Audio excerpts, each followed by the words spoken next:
Assalamualaikum warahmatullahi wabarakatuh. Halo semuanya, aku Fika. Nah, kali ini kita akan membahas mengenai prisma. Nah, sebelum itu kita harus mengetahui dari definisi prisma sendiri. Nah, prisma adalah benda yang dibatasi oleh dua bidang yang sejajar dan beberapa bidang lain yang potong-memotong menurut garis sejajar. Nah, ini ketika ada dua bidang sejajar dan bidang yang memotong menurut garis sejajar itu disebut dengan prisma ya. Nah, pada prisma A, B, C, E, F, G, ini di bidang sejajar disebut daerah alas atau daerah segitiga A, B, C, dan ada bidang atas atau daerah segitiga E, F, G. Kemudian bidang-bidang batas lainnya itu disebut dengan sisi tegak atau ini sisi-sisi yang berbentuk persegi panjang. Kemudian sisi tegak bidang alas itu disebut dengan rusuk alas. Kemudian ada sisi bidang atau disebut dengan rusuk atas, sedangkan rusuk-rusuk lainnya itu disebut dengan rusuk tegak. Nah, rusuk tegaknya ini garis yang menghubungkan antara bidang-bidang sejajar tersebut. Ini ada contoh gambar dari prisma sendiri ya. Ini kemudian untuk selanjutnya,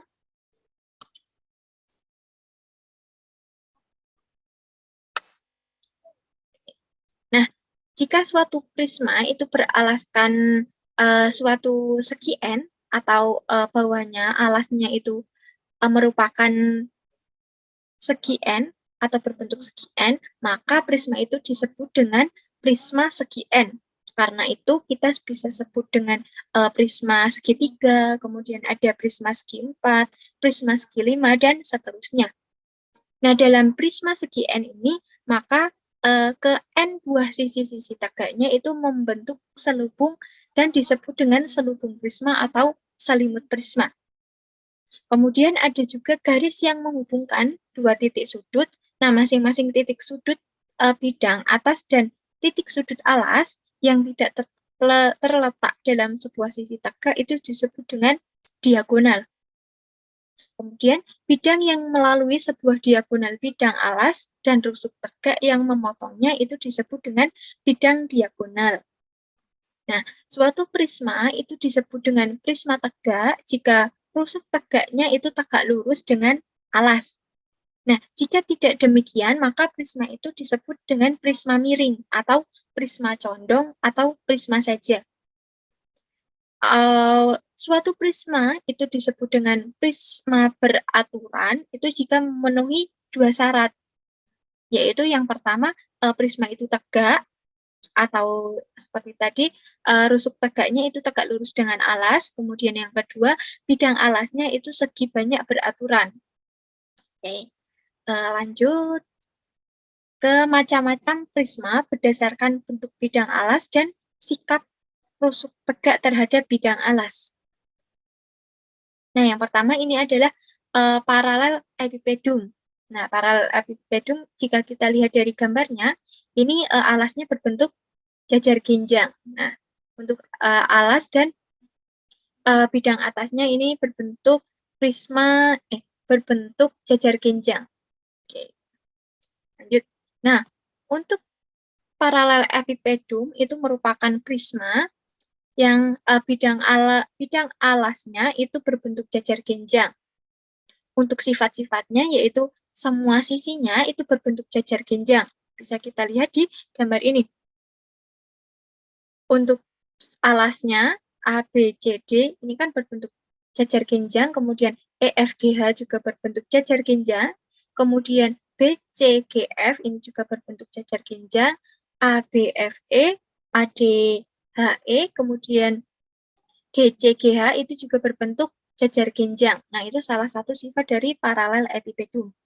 Kemudian, yang kedua yaitu sisi yang berhadapan sejajar dan kongruen. Nah, jadi antar sisi yang berhadapan itu sejajar dan kongruen. Kemudian yang ketiga, rusuk-rusuknya itu ada 3 kelompok. Ada rusuk-rusuk dalam setiap kelompok searah dan sama panjang. Nah, pada setiap titik sudut tertentu, 3 rusuk yang masing-masing merupakan satu rusuk dari setiap kelompok. Kemudian, setiap sisi itu dapat dianggap sebagai alas karena memiliki bentuk yang sama atau bentuknya jejar genjang. Nah, kemudian yang kelima, itu setiap pasang diagonal ruang itu saling membagi dua sama panjang. Nah, yang keenam, itu ada keempat diagonal rusuknya ini melalui satu titik. Nah, itu tadi ada definisi dan sifat-sifat dari paralel epipedum. Nah, untuk paralel epipedum itu juga memiliki beberapa macam. Yang pertama yaitu paralel epipedum tegak, kemudian yang kedua paralel epipedum siku-siku atau balok, dan yang ketiga ini ada balok atau paralel epipedum sama rusuk, dan yang keempat ada rhomboeder. Oke. Kemudian ini ada prisma terpancung. Untuk gambarnya seperti ini ya, ada ilustrasinya. Kemudian untuk definisi, prisma terpancung itu merupakan prisma yang bidang dasar dan bidang atasnya itu tidak sejajar. Nah, bisa kita lihat dari gambarnya bahwa bidang dasarnya dengan bidang atasnya ini tidak sejajar karena ini lebih tinggi atau panjangnya itu berbeda. Oke, lanjut. Kemudian ada prismoida. Nah, ini ada gambarnya juga. Kemudian untuk definisi, nah prismoide itu adalah benda yang dibatasi oleh dua segi banyak yang berlainan dan terletak pada dua bidang sejajar dan oleh bidang-bidang sisi tegak yang berbentuk segitiga, jajar genjang, atau trapesium. Dengan alasnya itu sisi segi banyak yang satu dan puncaknya titik sudut segi banyak yang lain. Nah, bisa kita lihat bahwa untuk alasnya ini merupakan segi 6, kemudian untuk bidang atasnya itu berbentuk segi 4. Nah, ini ciri dari prismoida, yaitu sisi atas dan sisi bawahnya itu tidak sejajar atau berbeda. Nah, kemudian ada latihan soal dan pembahasannya. Yang pertama, yaitu jika ditentukan prisma segitiga condong ABC, DEF, yang alasnya itu adalah segitiga ABC, merupakan segitiga sama sisi dengan sisi-sisi sama dengan A cm. Rusuk tegaknya ialah AD, BE, dan CF. Sedangkan sudut DAB itu sama dengan sudut DAC, yaitu 60 derajat. Kemudian kita diminta untuk membuktikan BCFE adalah persegi panjang dan menghitung jarak AD dan BC. Nah, yang pertama itu tadi kita harus membuktikan BCFE adalah persegi panjang. Untuk penyelesaiannya, jelas bahwa BC sama dengan FE dan BE itu sama dengan CF. Sehingga dapat dikatakan bahwa BCFE itu adalah jajar genjang. Kemudian dibuktikan juga salah satu sudut pada BCFE itu adalah sudut 90 derajat atau siku-siku. Maka BCFE itu merupakan persegi panjang. Nah, untuk prosesnya atau langkah-langkahnya yang pertama, tarik garis yang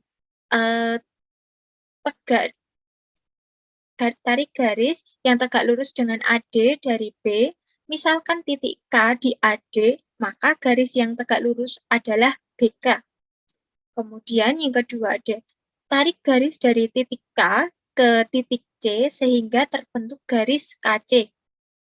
Yang ketiga, untuk segitiga ABK dan segitiga AKC, itu AB itu sama dengan AC, yaitu A cm. Kemudian sudut BAK itu sama dengan sudut CAK sama dengan 60 derajat. Sehingga AK itu sama dengan AK. Maka segitiga ABK itu kongruen dengan segitiga AKC, sisi sudut sisi. Sehingga BK itu sama dengan KC dan sudut AKB itu sama dengan sudut AKC, yaitu 90 derajat. Sehingga diperoleh AD itu tegak lurus dengan BK, AD tegak lurus juga dengan KC, sehingga BK berpotongan dengan KC. Maka AD tegak lurus dengan BKC. Kemudian yang kelima, ini ada AD, ini sejajar dengan BE, dan AD itu tegak lurus dengan BKC. Sehingga BE itu tegak lurus dengan BKC. Kemudian BE itu kan tegak lurus dengan BC. Nah, karena BCFE itu adalah jajar genjang dan sudut EBC itu sama dengan 90 derajat. Oke, berarti tadi yang pertama sudah terbukti. Kemudian untuk yang kedua yaitu kita menghitung jarak AD dan BC.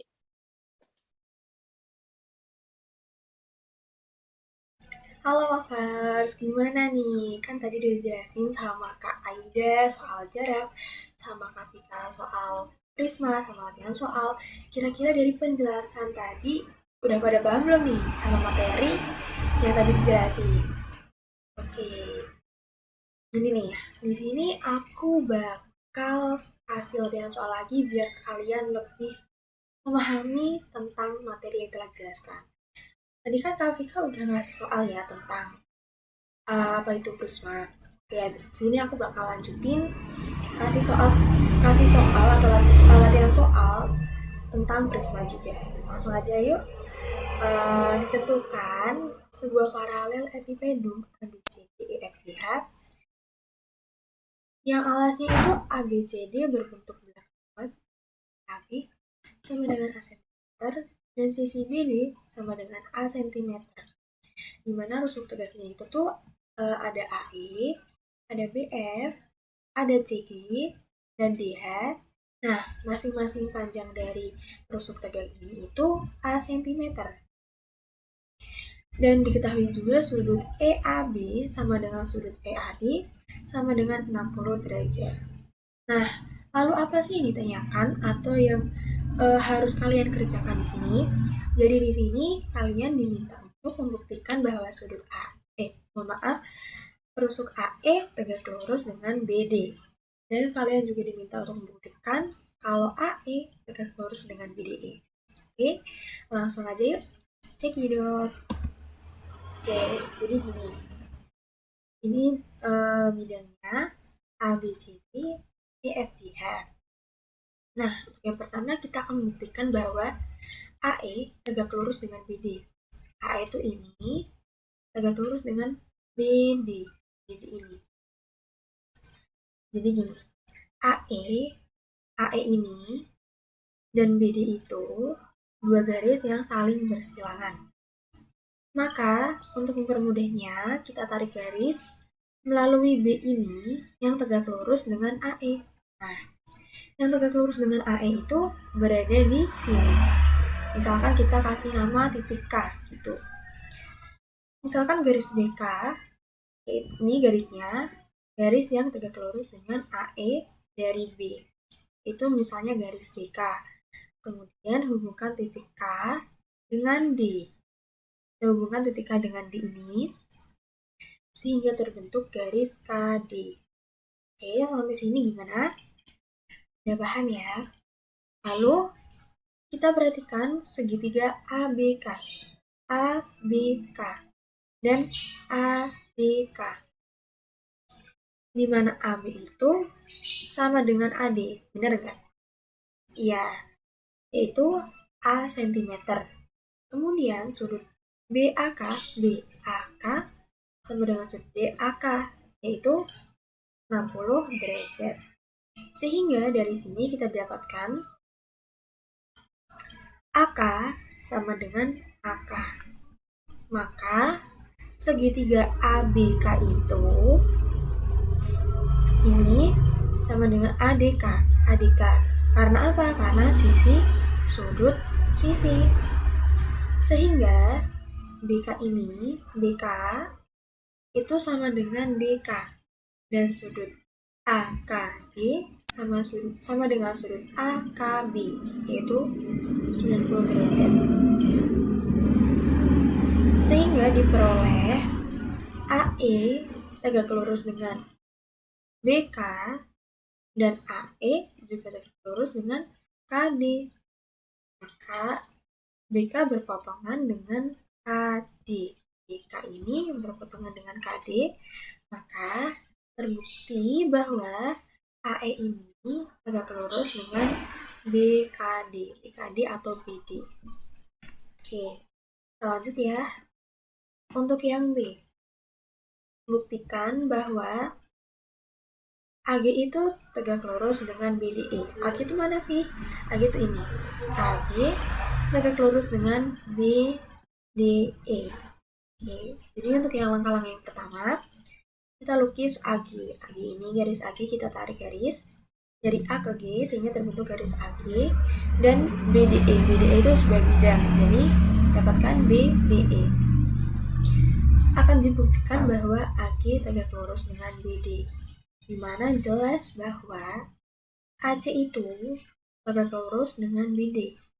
BD. Benar kan? Tegak lurus. Lalu AE ini tegak lurus dengan BD. Si AC berpotongan dengan AE, AC ini berpotongan dengan AE di sini, sehingga AD ini, AD tegak lurus dengan ACGE. Tegak lurus dengan ACGE. Akibatnya, AD ini tegak lurus dengan AG atau AG tegak lurus dengan BD. Oke, lanjut kita perhatikan segitiga ABE. ABE. Ini ya, ABE. Dan segitiga ADE.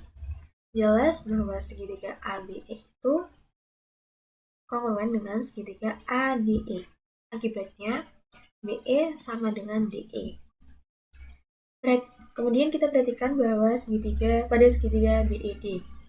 BED karena BE sama dengan DE, maka segitiga BED adalah segitiga sama kaki. Oke. Kemudian EO adalah garis berta dan segitiga BED itu sama kaki. Kita lihat lagi ya. EO dan segitiga BED sama kaki. Maka EO adalah garis tinggi. Dan EO itu tegak lurus dengan BD. Sehingga diperoleh BD tegak lurus dengan AD, AG. Begitu juga BD tegak lurus dengan ED. Sehingga AG itu berpotongan dengan EO. Maka terbukti bahwa AG itu tegak lurus dengan BDE. Oke, gimana nih teman-teman? Udah paham belum sih dari sini? Oke, kalau misalnya masih belum paham, kita masih ada satu soal lagi. Langsung aja yuk. Oke, soal yang ketiga. Diberikan suatu prisma yang dipancung seperti di bawah ini. Ini nih prismanya. Buktikan bahwa luas permukaan prisma tersebut adalah luas ABC ditambah luas ALM ditambah luas BCLM tambah luas ABKL tambah luas ACMK. Oke, kita buktikan sama-sama ya. Oke, untuk buktinya, luas itu sama dengan 2 kali luas alas ditambah keliling alas dikali setengah T. Oke, 2 kali luas alas ditambah setengah kali T keliling alas. Kemudian 2 kali luas alas ditambah setengah keliling alasnya itu AC ditambah CB ditambah BA. Kemudian 2 kali luas ABC ditambah AC dikali setengah T ditambah CB dikali setengah T ditambah AB kali setengah T. Sehingga didapatkan jelas bahwa luas ABC ditambah luas KLM ditambah luas ACMK ditambah luas BCLM ditambah luas ABKL. Gimana nih teman-teman? Gimana nih Mavers? Udah paham belum sampai sini? Oke, kalau misalnya Aku kira soal-soal ini udah cukup ya buat menambah pemahaman kalian tentang materi jarak dan prisma. Oke, sekian dari kita.